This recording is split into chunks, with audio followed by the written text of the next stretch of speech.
বসে আছো দাদু? বসে আছো? আগের দিন এসে ফিরে গেলাম, তালা দেওয়া ছিল, কোথায় গেছিলে? আনন্দময়ী তলা বসেই তো আসনটা বুনি, রোদ্দুরে এই ঠান্ডার মধ্যে বসা যায়, ওর জন্য তো রোদ্দুরে গিয়ে বসি। কি করবো, আমার কর্ম আমার করতেই হবে। লোকের কাছে ভিক্ষা করা হাত পাতা কি ভালো? ভালো না। এটাই তো ভালো লাগে যে তুমি কর্ম করার চেষ্টা করো, ভিক্ষা করতে চাও না। নিজের করলে আমার ভালো। আমার শোনা মাও নেই, কেউ নাই। ডাক্তার দেখিয়েছিলে? হ্যাঁ। দিয়ে এখন ভালো আছো?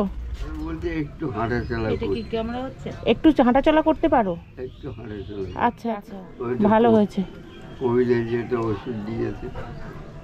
বলছি তোমার জন্য একটা চৌকি নিয়ে এসেছি, বুঝেছো? এই মাটিতে শুয়ে ঠান্ডায় আরো পা ফুলছে। আচ্ছা, এইটা খাচ্ছে? আচ্ছা, একটাই খাইছে। হ্যাঁ, খাচ্ছে নাকি? আর ও যে ফাইলটা ঠিক করে খাবে, ওষুধটা ঠিক করে খাবে। ঠাকমা যখন যখন দেবে ঠিক করে খাবে, কেমন? আমার দাদার সঙ্গে যোগাযোগ করে, ব্যাংকে চাকরি করে। দাদার সঙ্গে যোগাযোগ করবো, ব্যাংকে চাকরি করে? আমি খুঁজছি দাদু, তোমার কোনো চিন্তা নেই। তুমি ঠিকানা দেবে? তাহলে দাও, আমি তো কত বলছি, কোন ব্যাংকে চাকরি করে বলো, আমি গিয়ে যোগাযোগ করবো। আমি জানি না। হুম, ঠিক আছে, আমি এর মধ্যেই তোমার উজিপুকুর যাব, গিয়ে আমি খোঁজ নেব, এর মধ্যেই যাব। আমি অনেক চেষ্টা করেছি, 2-3 দিন ঘুরে ঘুরে চলে এসেছি। তোমার দাদাকে, কারণ তুমি পারফেক্ট ঠিকানাটা দিতে পারছি না, তো তার জন্য আমি খুঁজে পাচ্ছি না। উনি যদি পারফেক্ট ঠিকানাটা আমায় দিতে পারে, আমি ঠিক তোমার ছেলেকে খুঁজে বার করব। কোন ব্যাংকে চাকরি করছে আমি এটা জানি না।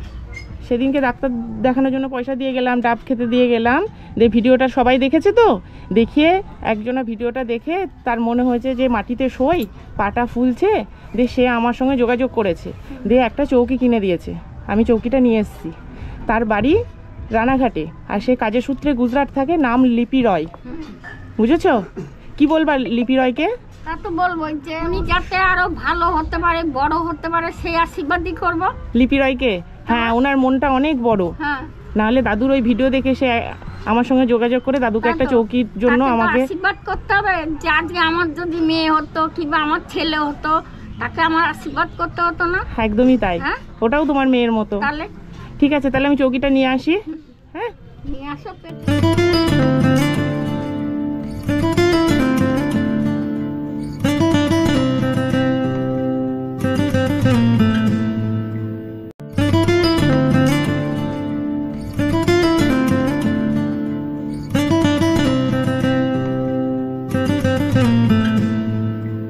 বসো,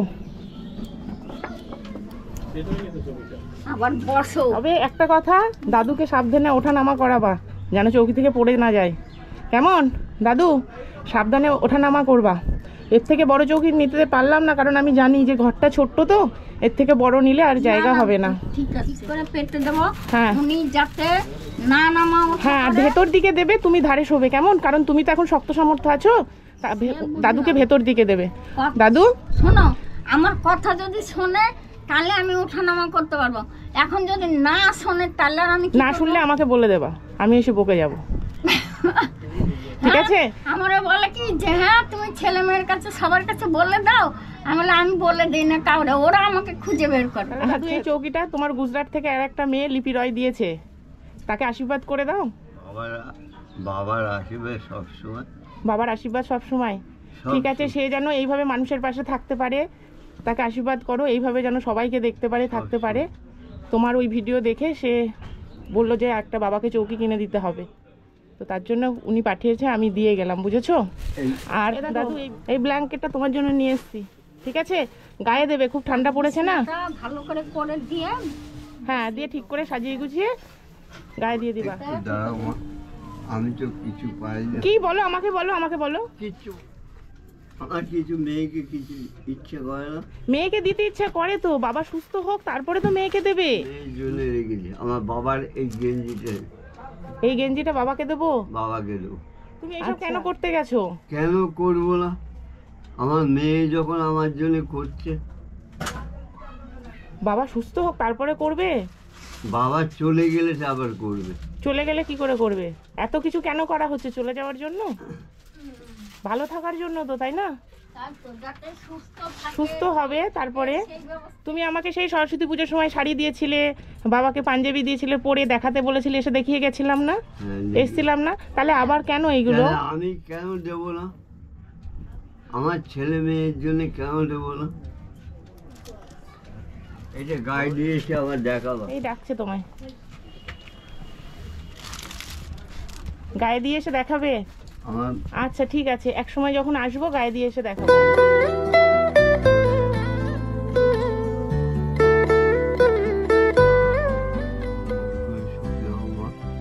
ঠিক আছে, আসছি দাদু। হ্যাঁ, এসো মা।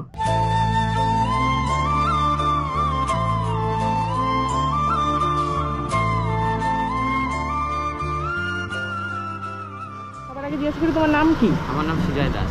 সুজয় দাস। আচ্ছা, তোমাকে যখন আমি বললাম যে নিয়ে যাবে, ঠিকানা বললাম, তুমি আমাকে ভাড়া চাইলে 150 টাকা। তারপর যখন শুনলে তুমি এই মানুষটাকে দেবো, তখন তুমি বললে দিদি তুমি যা পারো তাই দিও। তোমার বয়স কিন্তু বেশি নয়, তাই না? কত বয়স? আমার বয়স 20 ইয়ার্স। 20 বছর। এই বয়সে যে তোমার এত বড় একটা হৃদয় তৈরি হয়ে গেছে, এটার জন্য তোমাকে বিগ স্যালুট। কারণ এত সুন্দরভাবে তুমি বললে কথাটা আমাকে, যেটা আমি ক্যাপচার করতে পারিনি তখন ভিডিওতে, তখন আমার ক্যামেরা চলছিল না। তো এত সুন্দরভাবে তুমি আমাকে বোঝালে যে অসহায় মানুষকে দেবে দিদি, তুমি যা পারো দিও। তুমি ভেবেছো আমি হয়তো জিনিস নিয়ে যাবো আমার বাড়িতে, তুমি তোমার যে ন্যায্য ভাড়া সেটা চেয়েছিলে। যখন শুনলে তুমি অসহায় মানুষকে দেবো, তখন তুমি বললে তোমার যা খুশি দিদি দিও। তুমিও তো করছো, আমিও যেটুকু পারবো আমার সামর্থ্য মতো করবো। হবে আমি সেটুকুনি করব। এসে তুমি নিয়ে গেলে, ধরে দিলে, অনেক ধন্যবাদ। তো আমি তোমাকে 150 টাকাই দিচ্ছি, ঠিক আছে? এনাও। থ্যাংক ইউ দিদি। এইভাবেই থাকবে মানুষের পাশে, অবশ্যই। যার যেমন সামর্থ্য সে সেমন ভাবে থাকবে। বুঝতে পেরেছো? তুমি সাহায্য করো। বাড়িতে কে কে থাকে? আমার বাড়িতে মা আছে, আর দাদা আছে, বৌদি আছে, দাদার একটা মেয়ে আছে। আচ্ছা, তাহলে তুমি পড়াশোনা করলে না কেন? আর পড়াশোনা ছেড়ে দিলাম, বাবা মারা গেল। তারপর মা লোকের বাড়ি কাজ করতো। আমার আর ভালো লাগেনি যে মা কাজ করে লোকের বাড়ি আমাকে পড়াবে। আচ্ছা আচ্ছা, মা লোকের বাড়ি কাজ করে পড়াবে, ওটা তোমার আর ভালো লাগে? ভালো লাগেনি, আমার পছন্দ হয়নি। ওর জন্য আমি পড়াশোনা ছেড়ে দিয়ে কাজের দিকে চলে গেলাম। আচ্ছা, দিয়ে এখন মা রেস্ট তো বাড়িতে? বাহ, যোগ্য সন্তান তুমি। যাই হোক, তোমার জন্য শুভকামনা রইল। মাকে ভালো রাখো, বাড়ির পরিবারকে ভালো রাখো, ঠিক আছে? আর চোখে কোনো অসহায় মানুষ দেখলে তোমার নিজের সামর্থ্য মতো অবশ্যই পাশে থাকবে, সাহায্য করবো। ঠিক আছে? ঠিক আছে। যাও, ভালো থেকো। আসছি তাহলে। হ্যাঁ।